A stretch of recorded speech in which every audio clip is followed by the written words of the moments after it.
Vous le savez, demain marque le 50e anniversaire de la Déclaration universelle des droits de l'homme. Une bonne occasion de faire un bilan, de voir si les signatures au bas de ce document ont permis de mieux contenir la barbarie. Vivons-nous dans un monde meilleur, plus civilisé et où le droit l'emporte sur l'arbitraire?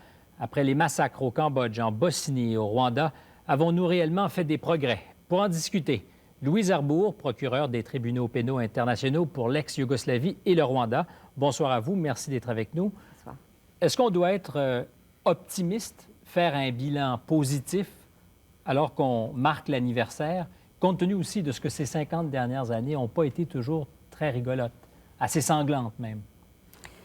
Je pense que le bilan, si on avait dû faire le bilan après 45 ans, on aurait eu beaucoup de raisons de s'inquiéter. Je pense qu'il n'y avait pas eu des progrès remarquables de fait vraiment depuis la Deuxième Guerre mondiale, les procès de Nuremberg. Mais les 5 dernières années nous ont permis, je pense, de faire des pas de géant. La création des 2 tribunaux ad hoc, le traité de Rome l'été dernier, où les 120 pays se sont entendus pour la création d'une cour pénale internationale permanente, des arrestations spectaculaires, par exemple, du général Pinochet. Je pense que tout ça nous laisse croire que les progrès des 5 dernières années sont des plus encourageants. Parce que pendant ces 45 premières années, dans le fond, c'était des vœux pieux que cette Déclaration universelle des droits de l'homme. Il n'y avait pas beaucoup de moyens pour faire en sorte que de la déclaration de principe au geste concret, on ait l'outil. Je pense qu'il ne faut pas non plus minimiser l'importance de la déclaration de principe. D'abord, ça s'est avéré une déclaration de principe juste et justement universelle. Et ça, c'est pas... il ne faut pas dénigrer, je pense, cette contribution-là. C'est-à-dire que quand le document a été conçu, on avait fait enquête partout dans le monde et, de fait, on a identifié des droits qui sont applicables à travers les cultures, les religions.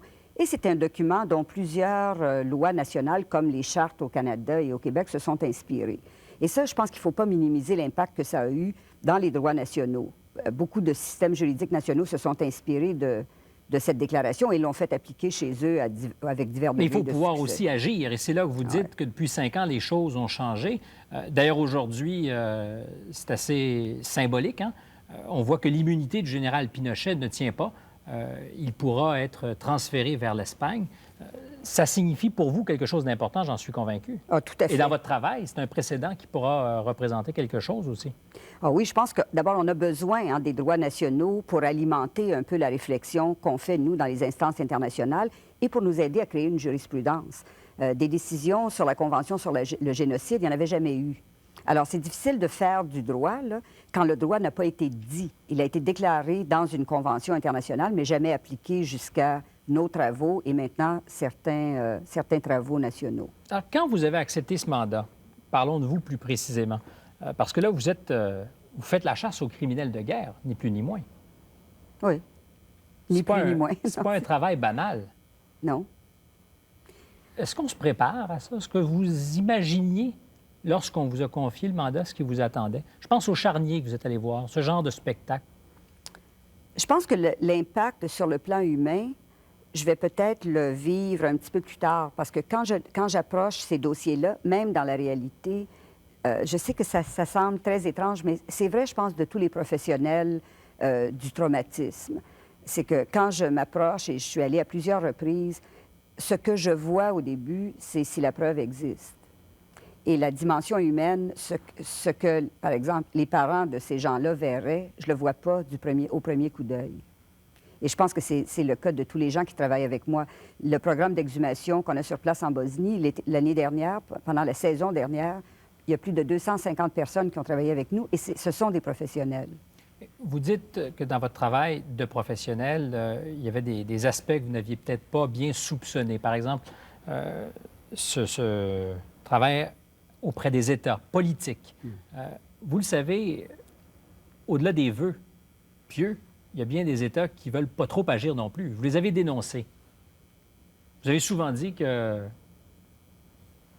les gestes tardaient à venir. C'est difficile, ça, par exemple, avec les États-Unis, la France, d'être confronté à l'immobilisme? Oui, il y a l'immobilisme. Il y a toutes sortes d'interventions qui sont plus ou moins appropriées. La dernière qui m'inquiète beaucoup, c'est la position de la Russie au Conseil de sécurité qui semble s'inquiéter beaucoup de l'utilisation qu'on fait des actes d'accusation soi-disant secrets, là, des grandes objections de principe, alors que d'autre part, je ne vois pas beaucoup d'activités de leur part pour encourager des pays comme la République fédérale de Yougoslavie ou la République serbe de Bosnie à s'acquitter de leurs obligations internationales et arrêter des accusés. Alors, c'est vrai qu'on a des conflits avec des États, dont des membres du Conseil de sécurité qui nous ont créés malgré tout. Est-ce qu'il arrive, par exemple, que vous ayez l'impression que de ces pays fassent obstruction à votre travail, malgré que sur la place publique, ces grandes puissances disent tout est en faveur du travail que vous faites? Écoutez, les États, c'est comme les individus, hein. Ils agissent toujours dans ce qu'ils perçoivent être leur meilleur Leur intérêt. intérêt. Dans ce qu'ils perçoivent être leur intérêt. Quelquefois, malheureusement, pour eux, ils font des erreurs assez grossières en identifiant leur intérêt de la mauvaise façon et ils en payent le prix. Il y a beaucoup d'États dont nous avons besoin de la coopération au niveau de la preuve. Le monde entier a été témoin de ce qui s'est passé au Rwanda et de ce qui s'est passé en Bosnie. Si tous ceux qui savent la vérité étaient prêts à la dire, ça ne nous prendrait pas beaucoup de temps à fermer ces dossiers-là. C'est donc difficile de convaincre certaines personnes de parler. Bien, c'est difficile et contrairement à ce qu'on fait sur le plan national, on n'a pas exactement les mêmes genres de moyens. Mais parlons de ces moyens, justement, parce que pour pouvoir juger des gens, encore faut-il les amener à vous.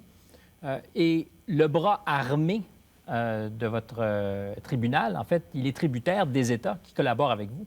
Est-ce que vous aimeriez avoir d'autres moyens, d'être capable, vous, d'aller cueillir les criminels? Vous savez, j'aimerais bien ça, mais je pense que ce n'est pas réaliste. Et ça ne sera pas réaliste non plus au niveau de la Cour permanente. On a beaucoup parlé lors du traité de Rome. Est-ce qu'on s'en va vers un monde où il va y avoir une police internationale? Ça serait plus efficace. Mais ce n'est pas une police que ça prendrait, c'est une armée. Les genres de personnes qu'on essaie d'appréhender, là, même dans un système national, c'est des gens qui ne seraient probablement pas recherchables là, par les moyens ordinaires d'intervention policière. On parle de gens armés jusqu'aux dents, très souvent, prêts à tout, accusés de crimes qui comprennent très souvent le meurtre de centaines de personnes. Alors, ils ne vont pas y aller de main morte pour résister à des arrestations.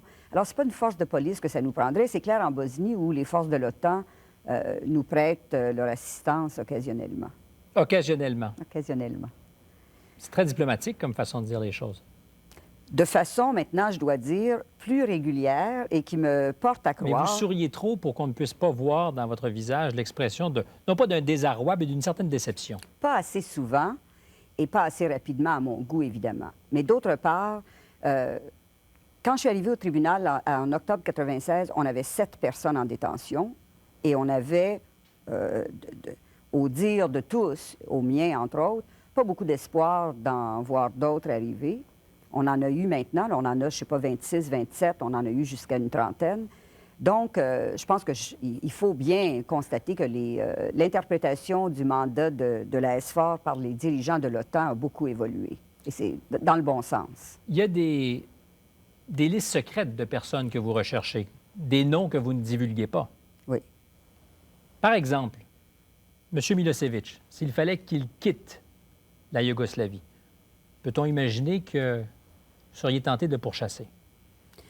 Bien, il ne fait pas l'objet d'un acte d'accusation publique, donc il devrait Mais il peut y en avoir des plus discrets, des actes d'accusation. C'est très clair et je ne me suis jamais cachée du fait que depuis mon arrivée au tribunal, je n'ai jamais fait émettre aucun acte d'accusation publique. Les actes d'accusation que j'ai rédigés, que j'ai réussi à faire confirmer par les juges et où des mandats d'arrêt ont été émis, dans tous les cas, j'ai réussi à persuader les juges de les attacher d'une ordonnance de non-publication, justement pour faciliter les arrestations. Vous êtes une toffe. Certains le pensent. Le pensez-vous? Je sais pas, j'ai pas beaucoup de temps pour faire de l'introspection. Merci beaucoup, Mme Arbour. C'est très gentil. Je vous en prie.